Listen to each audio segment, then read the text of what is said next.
Hello students, very warm welcome in the class of Empower IS. I am Pramod Sharma, Faculty of Geography.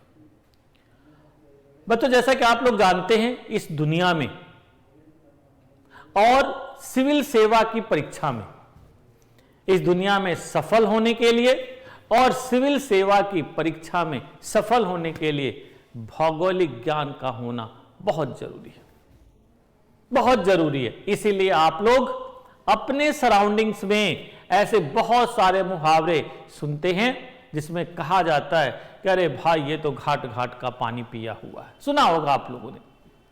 बच्चों, एक बड़ी खास बात है कि किसी स्कॉलर ने बड़ी सटीक लाइन बोली है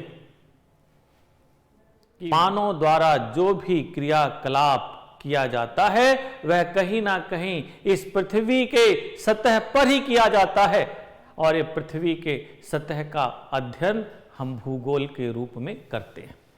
यानी कि यदि आपको भूगोल का ज्ञान है तो आप आसानी से इतिहास, संस्कृति, राजनीति, अर्थव्यवस्था और बहुत सारी चीजें बड़ी आसानी से समझ सकते हैं। If you have some knowledge of geography, condition is applied there, तो आपका भौगोलिक ज्ञान आपको कहीं ना कहीं आपके पेपर में, सिविल सेवा के एग्जामिनेशन में आपकी सफलता को सुनिश्चित करता है।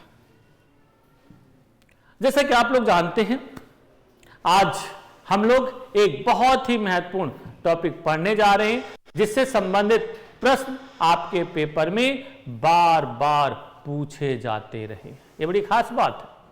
अब आप लोग कहेंगे सर ये कौन सा टॉपिक है जिससे प्रश्न बार बार पूछे जाते रहे? तो भाई सिंपल सी बात है, आइए हम लोग शुरू करते हैं एक बहुत इंपॉर्टेंट टॉपिक बच्चों, और वो टॉपिक है आपका वायुमंडलीय दाब।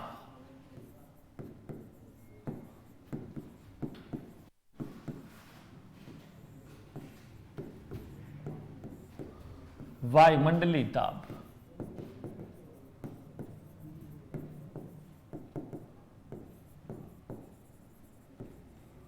Atmospheric pressure. बच्चों, एक बड़ी खास बात है, आप जो जैसा सोचते हैं, आपके मन में जो बहुत सारी गतिविधियां चलती हैं, पता है किससे निर्धारित होती हैं? कहीं ना कहीं वायुमंडलीय दाब से निर्धारित होती है। यानी कि किसी भी क्षेत्र की वायुमंडलीय परिस्थितियां आपके व्यवहार को, आपके क्रियाकलापों को, आपके बहुत सारी चीजों को सीधे सीधे प्रभावित करती है। इसीलिए आप जब वायुमंडलीय दाब पढ़ेंगे तो अपने आप बहुत सारी चीजें क्लियर हो जाएगी। बच्चों में बहुत सारा कंफ्यूजन बना रहता है कि वायुमंडलीय दाब है क्या, कैसे। तो आइए हम लोग चर्चा करते हैं। अपने इस चर्चा में बच्चों सबसे पहले हम लोग चर्चा करेंगे कि इसकी परिभाषा क्या है, इसके वितरण की क्या स्थिति है, कहां कहां कैसा पाया जाता है, फिर क्या क्या प्रभाव पड़ता है। इन 2-3 डायमेंशंस पर आज की क्लास में हम लोग विशेष रूप से चर्चा करेंगे, एंड डेफिनेटली इससे आप बहुत ज्यादा लाभान्वित होंगे। यदि सबसे पहले परिभाषा वाली बात करें तो सिंपल कह सकते हैं, वायु द्वारा पृथ्वी के प्रति इकाई क्षेत्र पर लगाया गया दाब वायुमंडलीय दाब कहलाता है। बोलिए क्या कहते हैं? वायु द्वारा पृथ्वी के प्रति इकाई क्षेत्रफल पर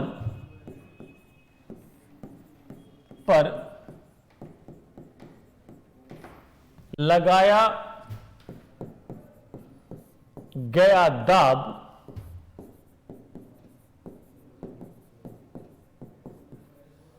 वायुमंडलीय दाब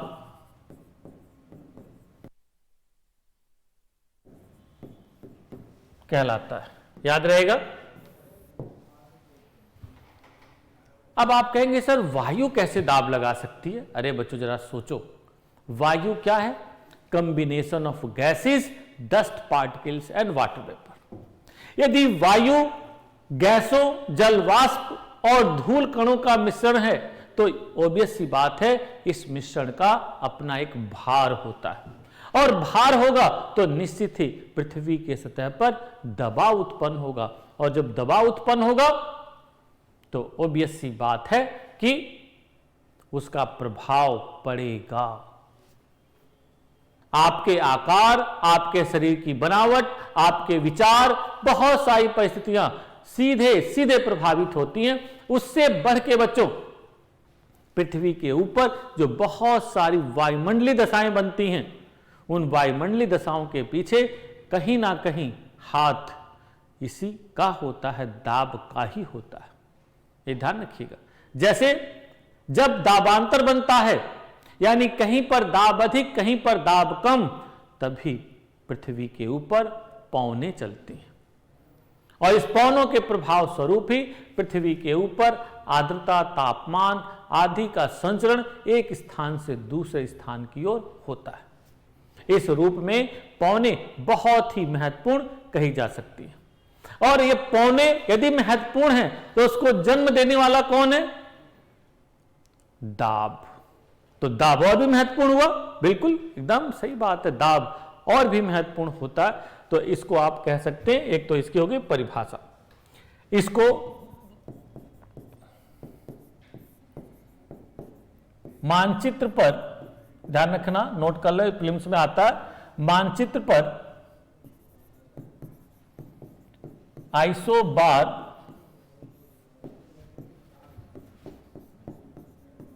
मानचित्र पर आइसोबार द्वारा दर्शाया जाता है।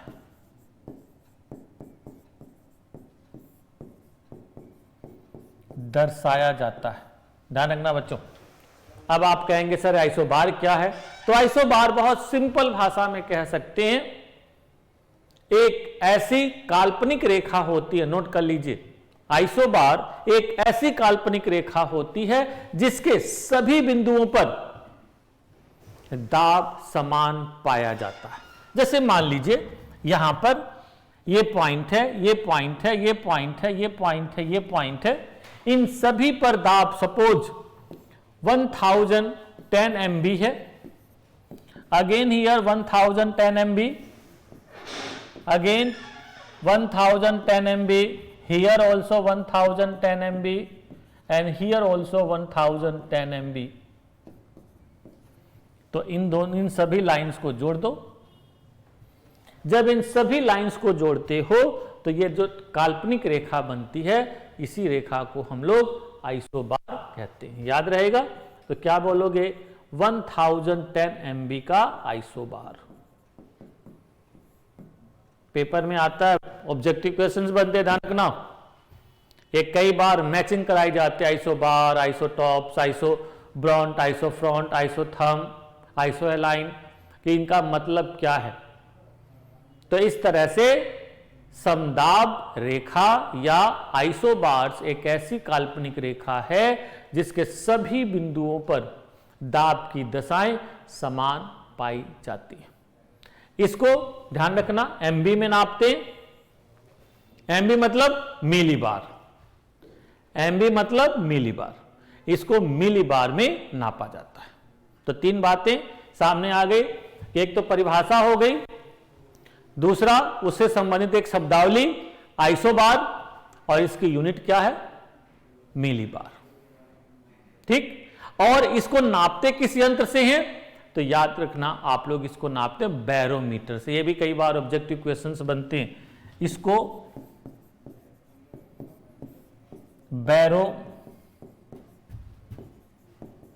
बैरोमीटर से मापा जाता है, बैरोमीटर से मापा जाता है। तो तीन चार बातें क्लियर हुई, कहीं कोई डाउट नहीं होना चाहिए। देन फिर इसी में अब आते हैं वितरण। इसी में हम लोग देखते हैं बच्चों वितरण। जब वितरण की बात होती है तो एक बड़ी खास बात समझ में आती है कि पृथ्वी के ऊपर वायुमंडलीय दाब की दशाएं समान नहीं पाई जाती हैं। पृथ्वी के ऊपर वायुमंडलीय दशाएं समान नहीं पाई जाती हैं, अलग अलग क्षेत्रों में अलग अलग वायुमंडलीय दाब पाया जाता है। यानी कहीं पर वायुमंडलीय दाब अधिक होता है और कहीं पर वायुमंडलीय दाब कम होता है। और जब इसका अध्ययन हम लोग करते हैं तो वितरण में अध्ययन जब होता है बच्चों, तो दो तरह से अध्ययन होता है, एक लंबवत और एक क्षैतिज। दो तरह से होता है, ध्यान रखना, एक क्षैतिज या लंबवत कह सकते हैं और दूसरा वितरण, दूसरा जो है क्षैतिज।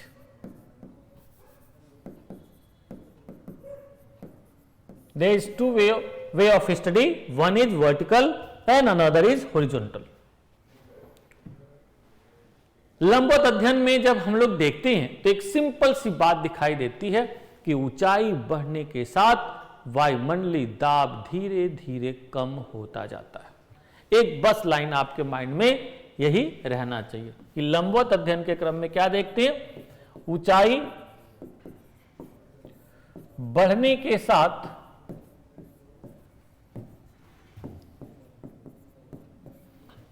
के साथ वायुमंडलीय दाब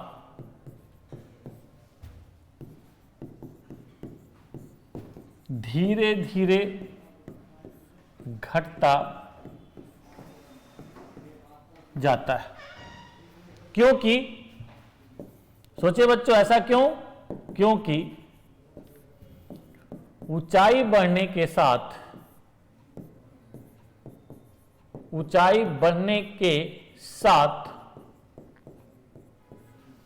वायु के संघटक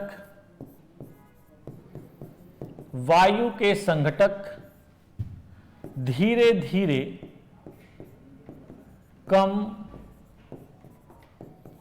होते जाते हैं। याद रहेगा, वायु के संघटक कम होते जाते हैं। बहुत सिंपल सा फंडा है कि increasing with height atmospheric pressure gradually decreases because of composition of atmosphere also gradually decreases. This is a simple phenomena. यहां पे एक बड़ी इंटरेस्टिंग बात दिखाई देती है बच्चों कि वैसे तो माना जाता है कि ऊंचाई बढ़ती है तो तापमान कम होता जाता है। ऊंचाई बढ़ती है तो तापमान कम होता जाता है और ताप और दाब में व्युत्क्रमानुपाती संबंध होता है। ये दो बात आप लोग जानते हैं। यदि ऊंचाई बढ़ने के साथ तापमान कम होता जाता है और ताप के साथ दाब का व्युत्क्रमानुपाती संबंध होता है, तो ऐसे में बच्चों एक बड़ी खास बात दिखाई देगी कि ऊंचाई बढ़ने के साथ तो दाब बढ़ना चाहिए, परंतु ऐसा नहीं हो रहा। अब आपके मन में बात आ रही होगी, सर बात तो सही, यदि ऊंचाई बढ़ रही है, तापमान भी घट रहा है, तो दाब तो बढ़ना चाहिए, क्योंकि ऊंचाई बढ़ने के साथ तापमान कम होता है और तापमान कम होगा तो दाब बढ़ेगा, परंतु ऐसा नहीं होता है। देखो बच्चों, यहां पर कैसे, सपोज ये हमारी पृथ्वी है और ये हमारा वायुमंडल है। आप लोगों को मैंने पहले भी पढ़ाया हुआ है कि वायुमंडल के जो संघटक होते हैं, वायुमंडल के जो संघटक होते हैं, उनमें से अधिकांश वायुमंडल के निचले भागों में पाए जाते हैं। मैंने आप लोगों को एटमॉस्फेयर के कंपोजिशन और स्ट्रक्चर पढ़ाते समय इन बातों की चर्चा की थी कि जैसे जैसे ऊंचाई बढ़ती जाती है वायुमंडल के संघटक कम होते जाते हैं। ये देखो, मोस्ट ऑफ ज्यादा या कह सकते अधिकतम कहां पे है, ये देखो यहां पे, most of components are found lower part of the atmosphere. देखो यहां पे कंसंट्रेशन ज्यादा है। यदि यहां पे कंसंट्रेशन ज्यादा है तो इसका मतलब है वायुमंडलीय दाब भी यहीं पर ज्यादा होंगे। वायुमंडल के संघटकों में अधिकांश गैसें भी वायुमंडल के निचले भागों में ही होती हैं। उसके साथ साथ आप देखोगे जलवाष्प, धूल कण, ये भी तो वायुमंडल के निचले भागों में ही पाए जाते हैं। यदि ये निचले भागों में ही पाए जाते हैं तो ऑब्वियस सी बात है कि भार कहां होगा, वायुमंडल के निचले भागों में ही होगा। अब एक जैसे सिंपल सा कुछ एग्जाम्पल से आप लोग समझ सकते हैं। जैसे ये मान लो कोई पहाड़ी है, ये मान लो कोई पठार है, ये मान लो कोई मैदान है, एंड सपोज ये कोई मान लो सागर है। समझे बच्चों, ये मान लो कोई सागर है, यहां पर भी कोई व्यक्ति बैठा हुआ है, यहां पर भी कोई व्यक्ति बैठा हुआ है, यहां पर भी कोई व्यक्ति बैठा हुआ है, और कोई व्यक्ति इस सागर में भी बैठा हुआ है, मतलब नाव में घूम रहा है। कल्पना करिए कहां पर सबसे ज्यादा दाब होगा, जरा दिमाग लगाइए भाई। यूपीएससी का जो काम है ना बच्चों, सोचने वाला है। ये वो काम नहीं है जो इधर उधर लोग 4-5 बातें बोल देते हैं, क्या भाई ये हो गया, यूपीएससी निकल जाएगी, जो आजकल देखते हो कि बहुत जगहों पे चैनल पे चलते रहते हैं। ऐसे नहीं, UPSC is a game of thinking thought in right direction, in right way. आप सोचते हैं, सही तरह से सोचते हैं कि वाई वेयर वेयर देयर, तो आपकी जब थिंकिंग थॉट मजबूत होती है और उसके साथ साथ राइटिंग करते हैं तो नो डाउट आप लाभान्वित होते हो। मेरी टीचिंग में बड़ी खास बात है बच्चों, मैं जब भी मैं टीचिंग करता हूं तो मेरा हमेशा वे रहता है कि 2 वे एक्शन होना चाहिए। मैं कुछ क्वेश्चन पूछूं, आप बताएं, मैं कुछ इधर से फेंकूं, आप उधर तुरंत कैच करें, और सर ये है, मतलब ब्रेनस्टॉर्मिंग चलते रहना चाहिए, तब वो क्लास की रेलेवेंसी होती है। तो इस समय मैं आपके पाले में गेंद फेंक रहा हूं कि भाई सबसे ज्यादा प्रेशर कहां होगा और सबसे कम प्रेशर कहां होगा।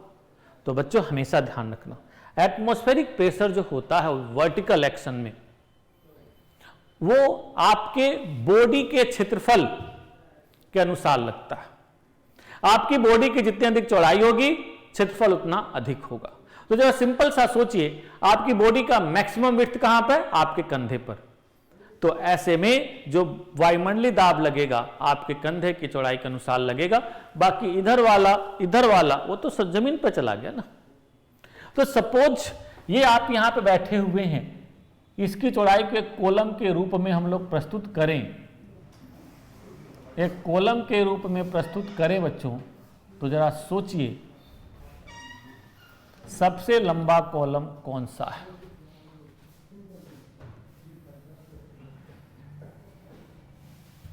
सबसे लंबा कॉलम कौन सा है, सबसे छोटा कॉलम कौन सा है। जैसे सपोज ABCD, तो डी पॉइंट पर आप देख रहे हैं सबसे छोटा कॉलम है, और इस कॉलम में देखिए कंपोनेंट्स तुलनात्मक रूप से कम है, तो इसका मतलब है वायुमंडलीय दाब यहां कम होगा। इसीलिए आप लोग देखोगे पहाड़ों पर जाते हैं तो पहाड़ों पर वायुमंडलीय दाब कम होता है। देखा होगा आप लोग ने, जो आप लोग कभी घूमने गए हो, कभी शिमला, कुल्लू, मनाली, डलहौजी, श्रीनगर, लेह लद्दाख के रीजन में जाइए तो आप पाएंगे कि यहां पर वायुमंडलीय दाब कम पाया जाता है। यह बड़ी खास बात है बच्चों, यह बड़ी खास बात है। तो पहाड़ों पर वायुमंडलीय दाब कम होगा। उससे नीचा कौन है, पठार, तो उससे ज्यादा कहां होगा, पठार पर। क्यों, क्योंकि ये देखो कॉलम लंबा हो गया। उससे कम निचले भाग में यहां पर मैदान में, तो यहां पर और ज्यादा होगा। यानी कि मान लो यहां पर प्लस है तो यहां डबल प्लस हो गया, तो यहां पर ट्रिपल प्लस हो गया, तो यहां पर टेट्रा प्लस हो गया, 4 हो गया। यानी कि यहां पर वायुमंडलीय दाब और भी ज्यादा होगा। बिल्कुल सही बात है, यहां वायुमंडलीय दाब और भी ज्यादा होगा। इसीलिए सागरों पर वायुमंडलीय दाब अधिक और पर्वतों पर वायुमंडलीय दाब कम होगा। अब जरा इसे एक और फैक्ट मान लो मैं बोल दूं कि बच्चों ये बताओ दुनिया में सबसे कम वायुमंडलीय दाब कहां होगा? सोचिए, सिंपल आप कह सकते हैं सर माउंट एवरेस्ट।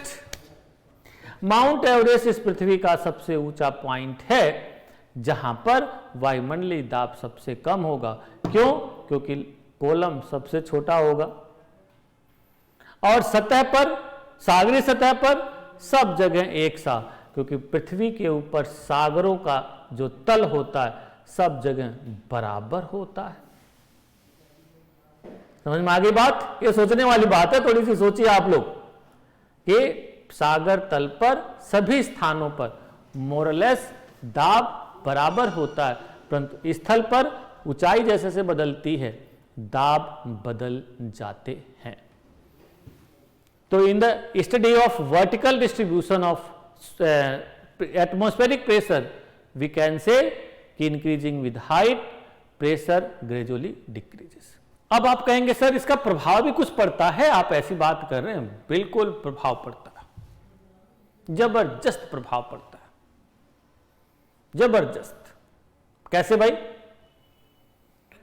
आप कभी पहाड़ों पर जाइए बच्चों, सांस फूलने लगती है। कभी शिमला घूमने जाइए, मनाली कुल्लू, सांस फूलने लगेगा आपका। यस, पहाड़ों पर आप जाएंगे विशेष रूप से और बहुत अधिक ऊंचाई पर, तो आप देखेंगे विशेष रूप से पेन से कई बार स्याही निकल जाती है, पेन से स्याही निकल जाती है, ये भी एक प्रॉब्लम है। फिर कई बार और दूसरी समस्याएं होती हैं, खाना देर से पकता है। पहाड़ी भागों में खाना देर से पकता है क्योंकि ऊंचाई बढ़ने के साथ वायुमंडलीय दाब कम हो जाता है और वायुमंडलीय दाब कम होने का परिणाम यह होता है कि पानी का जो बॉइलिंग पॉइंट है वो कम हो जाता है और पानी के बॉइलिंग पॉइंट कम होने का रिजल्ट यह है कि खाना जल्दी पक नहीं पाता है। इसलिए पहाड़ी भागों में लोग कुकर का अधिक से अधिक इस्तेमाल करते हैं भाई आजकल। क्योंकि मैं पहाड़ों में पढ़ा हुआ हूं काफी दिनों तक, श्रीनगर पौड़ी गढ़वाल में, तो मैं इस चीज को बहुत नियरेस्ट वे में फील कर सकता हूं कि कुकर के बिना यदि आप दाल बनाने लगे, सब्जी बनाने लगे, तो फिर बनाते रहिए, नो प्रॉब्लम, बनाते रहिए। तो ये एक बड़ी खास बात है भाई। तो यहां पर आप कह सकते ऊंचाई बढ़ने के साथ दाब कम होता जाता है। फिर एक प्रभाव और कभी देखेंगे, जो आप लोग कभी हवाई जहाज से यात्रा किए हुए होंगे, तो ड्यूरिंग दैट टाइम जब प्लेन टेक ऑफ करती है तो कान में कई बार विजिंग होने लगती है, विजिंग होती है। ये भी बड़ी खास बात है भाई। क्यों? प्रेशर चेंज होता है। इसीलिए कई बार एरोप्लेन में जो बहुत ज्यादा दिल के कमजोर आदमी हैं उनको टिकट नहीं दिया जाता है। पता आप लोगों को, 2-4 झटका लग गया और पहले दिल का, तो भाई उनको टिकट नहीं दिया जाता। जाएं तो जिनको जाना या एम्बुलेंसिंग करके जाएं। तो इस तरह से इन सब चीजों को अप्लाइड वे में आपको समझना चाहिए कि भाई ये जो हमारा एटमॉस्फेरिक प्रेशर है यह क्या है, पहले परिभाषा, फिर इसका किस तरह से हम अध्ययन करते हैं। तो हम जब अध्ययन करते हैं तो 2 तरह से अध्ययन करते हैं, यानी वितरण को देखते हैं। एक होता वर्टिकल और एक होता हॉरिजॉन्टल। क्लियर?